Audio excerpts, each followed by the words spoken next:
Brown says, get that India. Big boy. Call an ambulance! Maybe call a priest! Oh, what a shot! What a shot! Campbell killer! Hello and welcome back to another episode of The Tip Sheet. As always, I'm your host, John, also known as 4020, coming to you by myself for this episode's preamble. No big fella, no Sixties joining me this morning. So let's get straight to it.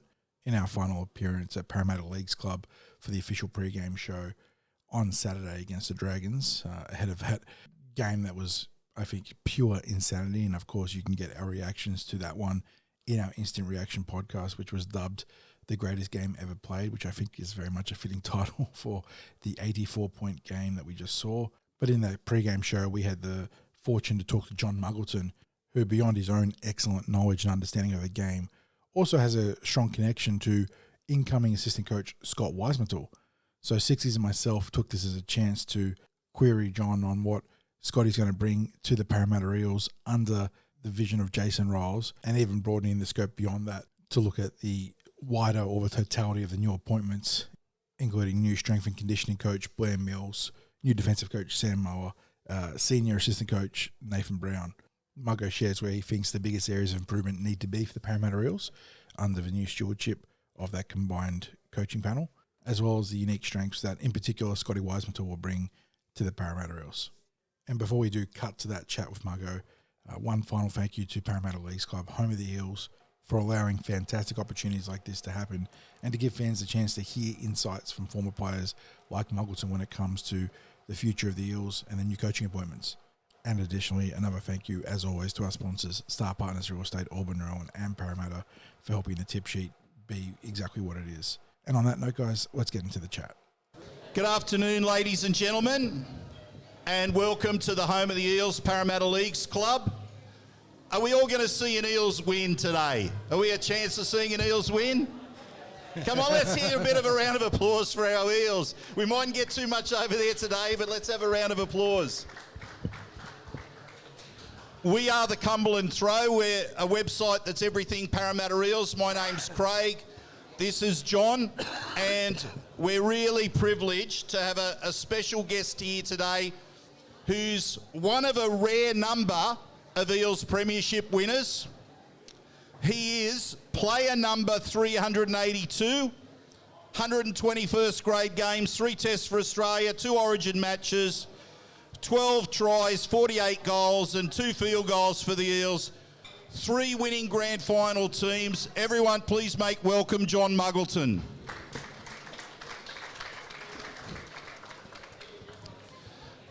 Now, we're going to dive straight into an area where we think John can give us some unique insights, and it's relating to next year for the Parramatta Eels.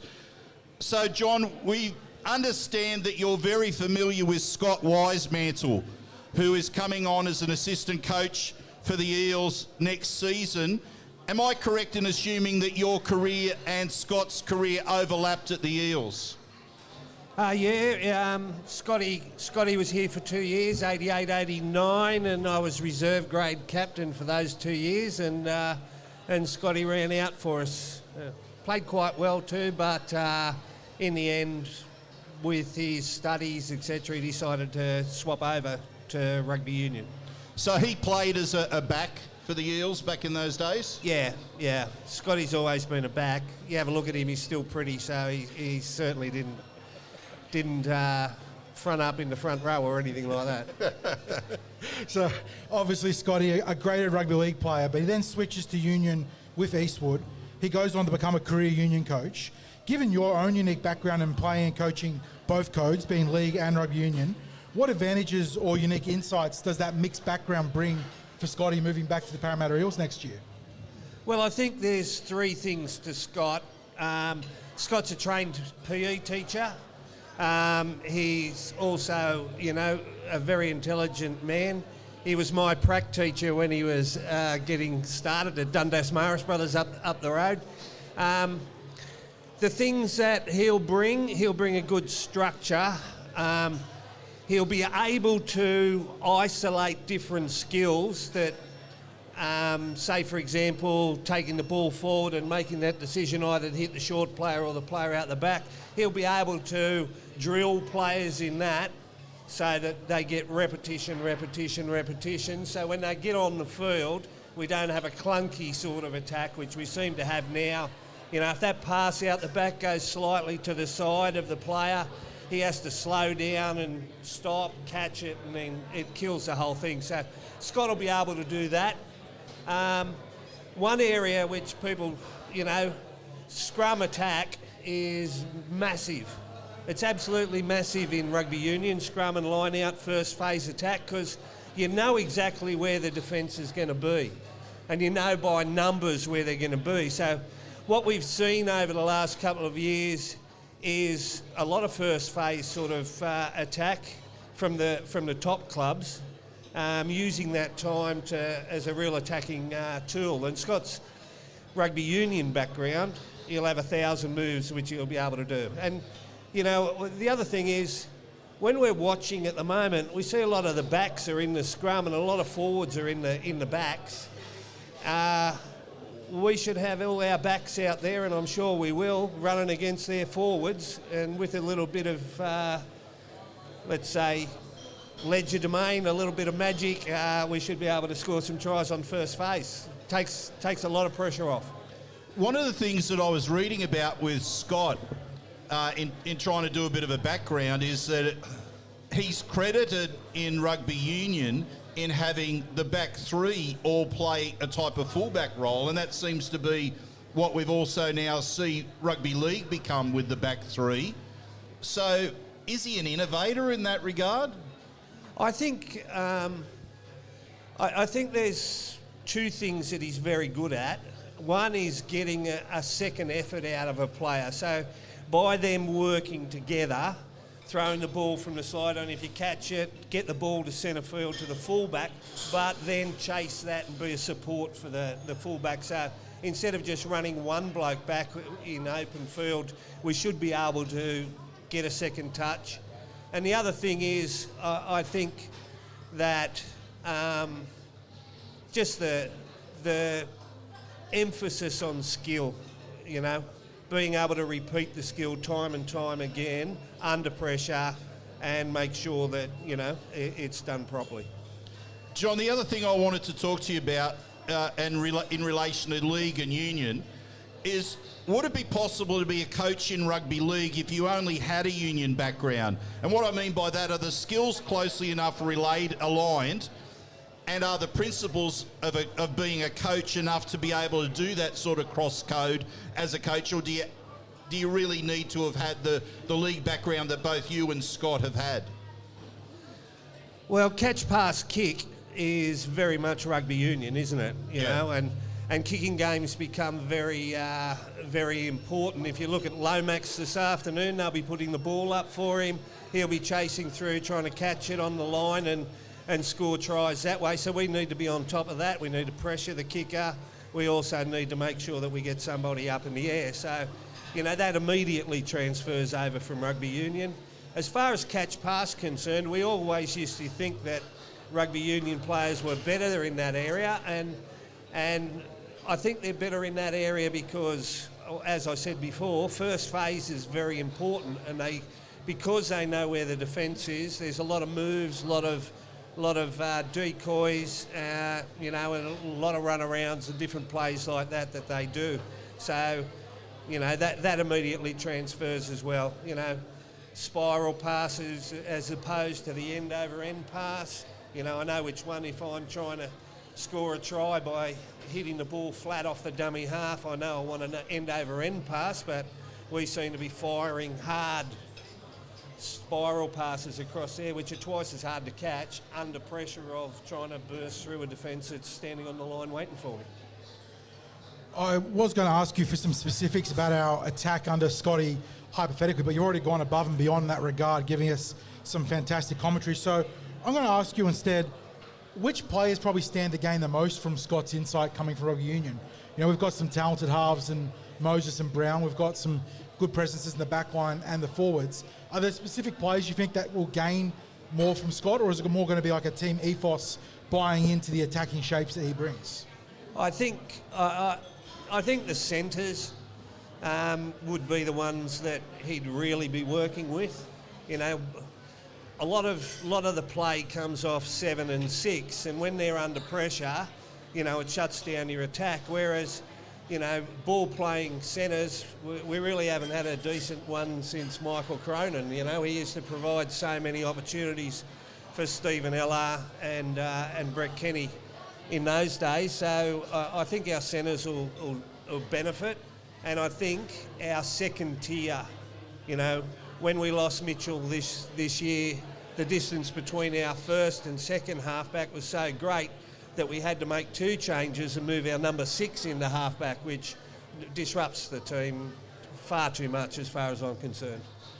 Well, I think you've almost answered one of the questions that I wanted to ask, which was, for someone like Scott Wisemantel, do you see him having a greater impact on the skills of the team, in the back line specifically, or on the sort of shapes that we'll run in? You've already spoken about what might happen off scrum plays, what you think are likely to happen. So is it really a combination of all of that is likely to change for us? Yeah, one can't happen without the other. You can have the best shape in the world, and if the skill level's not there to do it, then it just doesn't work.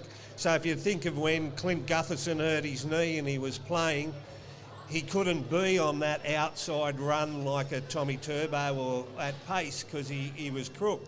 So we moved him in closer to the action in the ball playing in behind, but he didn't have the skills to do that. So, you know, everybody plays the same at the moment. It's quite annoying to watch, really. If we took the second man play out of rugby league, nobody would be able to play. Like, you know, it's copy whoever won the last grand final, and you know that's been Penrith for the last couple of years, so everybody just copies the way Penrith does things. So I think there'll be a fresh view on how we can do things, you know, hit centre field, go back down the blind side with just a group of forwards who've got some skill and a play that they can play. We'll catch teams if we're the first ones to do it. And I guess there are some young backs that are coming through the Eels. It's probably a good time for them to develop as players when you might have this fresh approach to skills and shapes. Well, look, whatever you say about the last coach, he was here for 11 years. So, you know, Jack Gibson never stayed anywhere longer than 3 years because he felt that his message, you know, diluted over that time, and people got comfortable. Well, you never were comfortable with Jack Gibson as your coach. People, you know, got into the same old. So, you know, fresh voices, fresh ideas, fresh tactics. You know, those young blokes should lap it up, and I know they're going to be forced to do the reps, do them properly. See, there's the one thing about coaching is, you know, it sort of goes explanation, this is what we're going to do, demonstration, then we do it, and then we go repetition. The problem is young blokes get to the repetition, and they just fall back to what they used to do.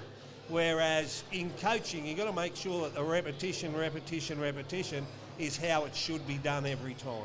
It's really the principles of teaching, isn't it? Yeah. And speaking on the principles of teaching, let's wrap it up with Scotty. Background in teaching, background in rugby union. If you've obviously spoken in depth about the different shapes and sort of insights he's going to bring as a coach, if you had to sum up his strengths as a coach in just a few words, how would you go about it? He loves it. You know, he's a career coach and he just loves coaching. He enjoys every minute he's on the field, and that's most of the time you're off the field, coaching's a shit job, let me tell you. Whereas, you know, that's where we get our relief, when we get on the field and we can actually see the stuff. I've often joked with Craig in the past that I respect coaches massively, but I do think they must have a screw loose in their head if they want to stay in the business, because I can't imagine the stress on and off the field and the stuff you've got to go through in order to have your teams ready every week. Well, a lot of us are ex-teachers, so, you know, stupid 24 hours a day in the old days. As an ex-teacher myself, I can identify with that. Just sticking again, still a little bit with Union, and I asked you this before, whether you're familiar with the new high-performance manager that's coming in, Blair Mills, because he comes from a rugby union background. You mentioned you're not as familiar with him, so let me rephrase the question around him. He's coming from a background where he is used to success, where the work that he does has contributed to successful teams. How important is it to bring in someone with that sort of background into a changing coaching environment? Well, as long as they get on together, like, you know, as long as they work as a team, high performance is, you know, going in, lifting a few weights, you know, your body, biomechanics is the same whether you're playing rugby union or you're playing rugby league. There's different needs for forwards in rugby league with the lactic acid build up in their driving mauls, etc., or particularly defending mauls. It takes a lot out of your legs, so that shouldn't make a difference because it's all science-based.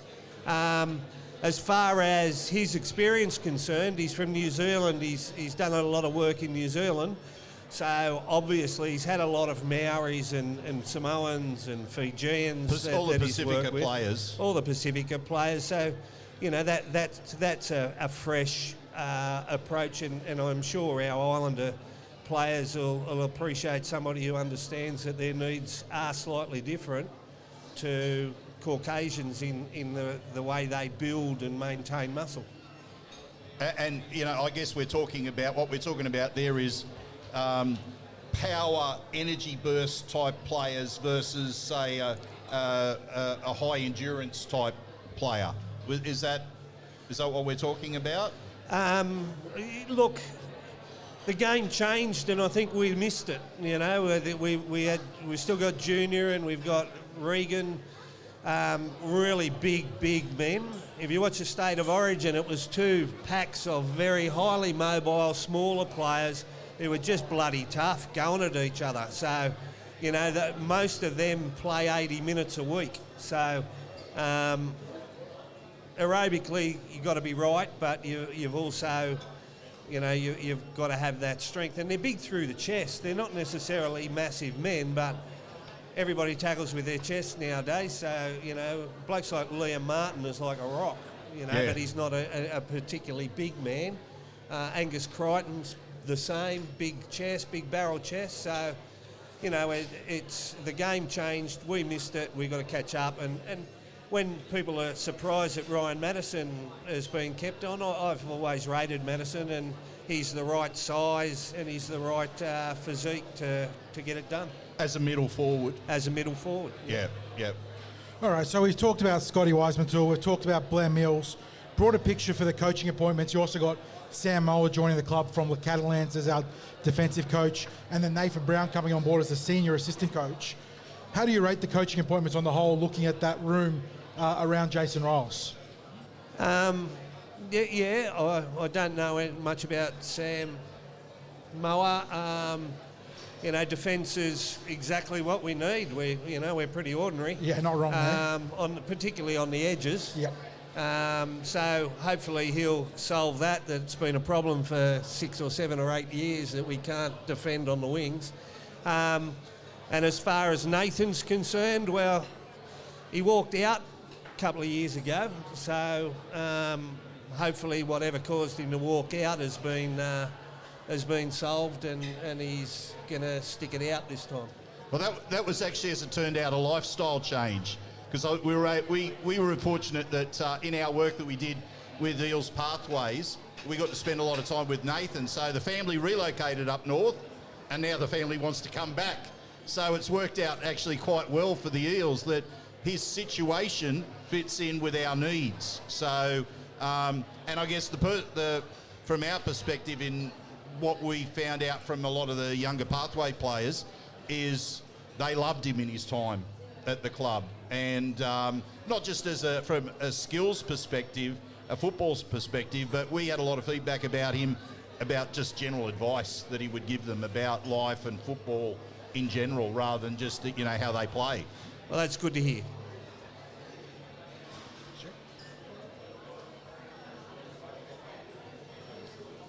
As far as the new additions to the squad, we've got Iongi, we've got Lomax. What's your opinions on those two?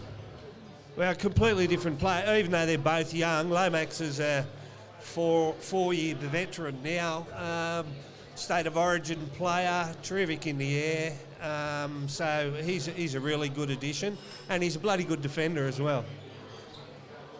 And Iongi's he's coming in as a highly rated young Panthers player. I guess it never hurts to dig into their nursery. Well, yeah, if he's been down there, he's been in a disciplined system. He's obviously got a good attitude because he's getting a run, and he's obviously got a good skill because, they're the benchmark and he's out there and he's, been on the field for them this year. So can't see any problem with either of those. They're very good additions. Iongi seems to be coming in as a successor to Gufferson, but for Lomax, he's made that jump to wing this year and made a jump in his own game going to State of Origin where he dominated. Does he come here as a winger in your books? I don't know. The best thing is he can play both positions. So at the moment, we sometimes put a centre on the wing and think it's immediately going to work out, and defensively it's miles different. It's your decision making is very different as a winger compared to a centre. Centre should make the decision, and then the winger should follow the decision. Whereas we let our wingers make the decision, and they're pretty poor at it. That's a fair call there. So let's put it all together then. We've got the new coaches, we've got the new signings, hopefully with a couple more to come. Get an early call on 2025, bearing in mind all those roster changes on and off the field. Do you see improvement coming for Parramatta under Jason Riles in the short term? Obviously long term is a different thing, but can he turn things around next year? I think a fresh voice, a few fresh voices will be essential, and I think that we've showed some really good form at different times during the year, and I don't know what it is about the competition. I played for Balmain and I played for Parramatta, so I'm running last in every tipping competition I'm in. But the consistency of every team at the moment is questionable. So, with the new coach, I know when Jack Gibson came here, nobody was running around being stupid and everybody was doing what they were told because they all wanted to play first grade. So, I think the new voice will be very much needed. Well, I guess you summed it up. Back there with Gibson, you either did what you had to do or you didn't play first grade, and it was pretty cut and dried in that regard. Or unless you had a stray dog that gave you a kind word. Yeah. Or you're on the bus to Penrith. Okay, let's now move to today's game. And let's start with defence, because your specialty has been as a defensive coach. And we're talking about two teams who, let's just say that it's not a highlight reel for them, their defence. The Eels concede an average of 29.5 points per game. The Dragons aren't much better at 25.6 points per game. Are there any specific defensive frailties about both teams that can be exploited today, or are both teams simply poor across the park in defence? Well, I don't think they're aggressive enough.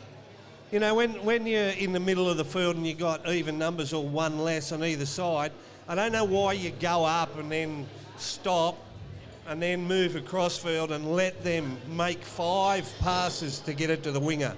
If we all move up, winger hangs just behind for the grubber kick through, and we all go through, we'll knock it off after 2.5 passes and they won't get it to the winger. And particularly when they're on the sideline and we let them do a second man play to a second man play and then 3 more passes off the sideline, we should be knocking them off 20 metres behind where the ball was. But because we don't have keys for who takes who, and we're always waiting for the bloke on our inside to move and support us.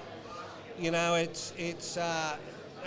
Saints are the same, and the wingers just looks like they roll a dice, and if it comes up even, they close. If it comes up odds, they drift. So it's not based on what the opposition's doing. They just make a decision. And we're not here to throw mud because we know that Parramatta sit at the bottom of the table and their defensive record is the worst in the NRL. But the Dragons are in finals contention, so they're very much alive, in play for this game next week, fighting to get into the postseason. But given their defensive record, do you think they're making up the numbers? Yeah, to some extent, yeah.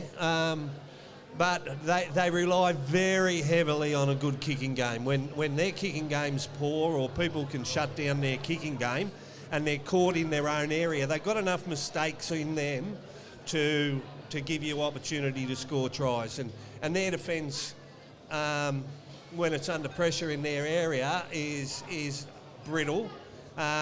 When they're up our end and we're coming off our line, you watch, they'll be coming in numbers and they'll be very aggressive, and we'll be under pressure to get out of there, and that's where we've been making mistakes. So the kicking game today will be probably what it's all about. So you can't be in your own territory in this game. If we get Cartwright or somebody trying to offload the ball on our 23rd tackle, like happened against Souths a couple of weeks ago, and cough up the ball, they'll score. So we need to be very, very particular about how we play in our area and how we get out of it. John, it could be argued, and I think it's a fair call, that the Eels have had a crack in the last couple of months, but execution, individual errors, and dare we say it, football IQ has let them down in matches. Is it frustrating as a former player to watch victory slip away when it's been set up to happen, and then we have these moments, be it individuals or a team, that just lets us down?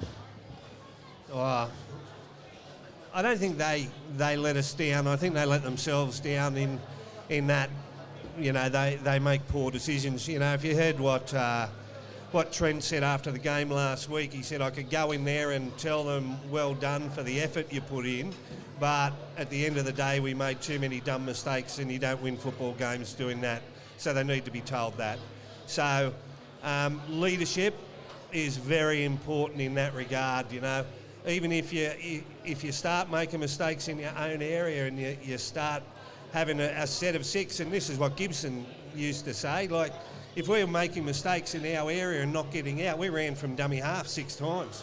Yeah. Run as hard as you can, get away from the markers, and then go again, play the ball as fast as you can, get as many yards as you can, get them on the back foot, and then, we didn't have a 40-20 kick in those days, but I tell you what, on the 6th tackle, Sterlo would have picked up quite a few of them, just on the basis that, we had a power set going out. So if we have to do that to get out of our area and get a good kick on the end of it, I'm still going to be cheering at the end of the game, even if it was boring, if there's a W next to our name rather than an L. And back in your time, I suppose, to build on that question, if you were slipping away from the game plan, a couple of errors are creeping in for the team, who laid down the law on the field? Well, anybody who played with Price or Stephen Edge as captain, it wasn't a democracy. Whatever they said goes. And Pricey was worse because he'd liable to crack you one if you kept doing stupid things, or he'd send a message to the coach, get this bloke off. Never happened to me, of course, but because I was shit scared of him. So, yeah. And before I do ask you about achieving victory today, do you want to canvass your thoughts quickly on the latest of the Mortal?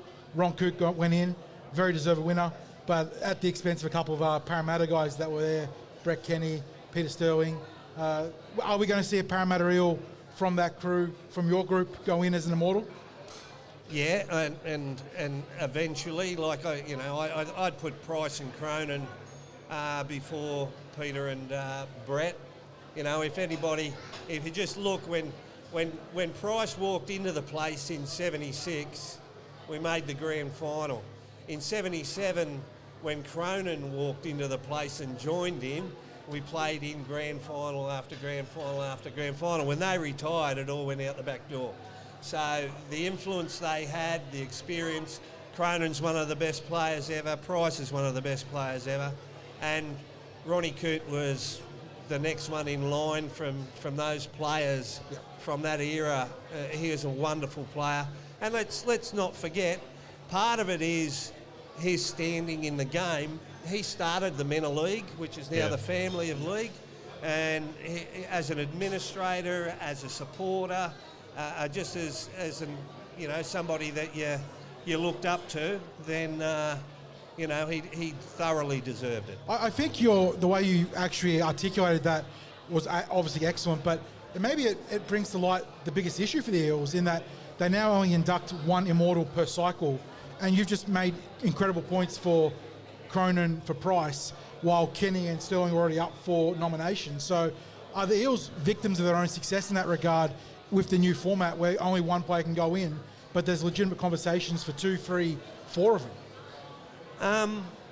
Look, I look at it this way. To be an immortal, you were first picked for Australia in your position for your career.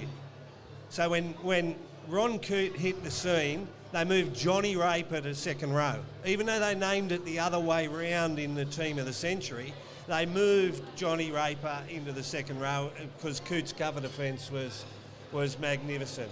When Price was available to play for Australia, he was picked until he retired. When Cronin was available from 73 through to 82, he made himself unavailable because he got married at 40 years old or however old he was at the time.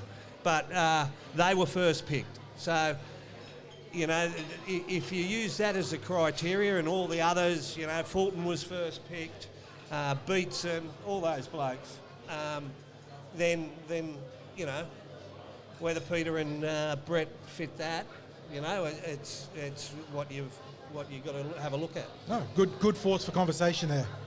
Now we're just going to wrap up with some final tips. First of all, your tip in the NRL match. Do we get it done against the Dragons today? Yeah, if we get out of our area well, we'll win. Like if we muck around in our area and we give them the opportunity to have attacking kicks, much like the grand final 2 years ago. You keep Penrith away from your 40-metre area and they can't put that ball up for Crichton and that to run through and catch. In those days, you know, we win that game, but we let them out of their own area too easily, and so they were giving, you know, they were using attacking kicks. So if we can make them have defensive kicks, put them under pressure so they can't get a 40-20, then we'll win the game. But it's not rocket science. You know, when we can play, when we stop playing against ourselves by making mistakes in our area, you know, we're a much better side. And wrapping up now, quick question on the NRLW. They've brought in St George Illawarra this year, who brings a rich experience of NRL coaching repertoire to the team. They've made some big steps. Have you seen improvements in their game? I've seen improvements in the women's game right across the board, particularly, you know, the unfashionable sorts of things like the kicking game. Yep.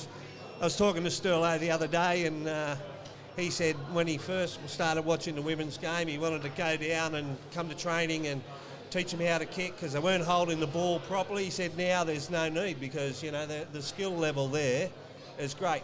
And it's great because you've got good coaches, good facilities, and they're supported in that they feel part of the club and part of the organisation and they feel important. And so, you know, if you've got a team that feel all those sort of things and the crowd get behind them, you know, they can do anything. So, you know, I like the women's game. You know, Big Eric and Little Eric are coaching the Campbelltown. Yes. Campbelltown girls, and they won the first part of the competition. So, you know, maybe we got two old blokes there who can step up in the future. In the pipeline, yeah. And do ours. Yeah. Young Eric, I think, will be a good coach, and hopefully, you know, I sort of had a chat to him. If he stays in the women's game, he's just got that sort of personality which would suit that. That's definitely something to watch as the storyline goes. And then, like the fellas that are taking on the Dragons today, what's your tip for the NRLW? Oh, look, they've been competitive. Look, let's just go for the clean sweep of both of them. Yeah, I like that energy, mate. I like that energy. Well, ladies and gentlemen, that brings us to the end of our pre-game appearance. First of all, how about a thank you to John Muggleton for great insights today. Go the mighty Parramatta Eels, and onward and upward to better times next year. Thank you, everyone.